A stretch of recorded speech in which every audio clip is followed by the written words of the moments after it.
আমাকে মনে রাখেনি কেউ এসব পচনশীল চিন্তা নিয়ে শিলে বৃষ্টির রাতে মুক্ত রোমান্টিক কবি।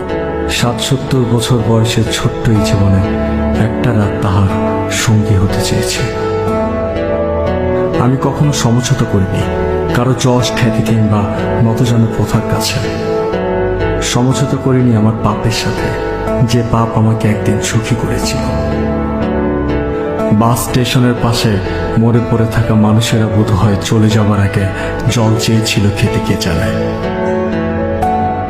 কখনো ভাবিনি জেনারেলের বুট জুতা আর অ্যাম্বুলেন্সের সাইরেন মিশ্রিত শব্দে ঘুমোতে যাবে কাফন প্রস্তুতকারী। আমি কখনো ভাবিনি দেখতে হবে অশ্রুসিক্ত দুটো চোখ মুছে দেবার কোনো হাত থাকবে না।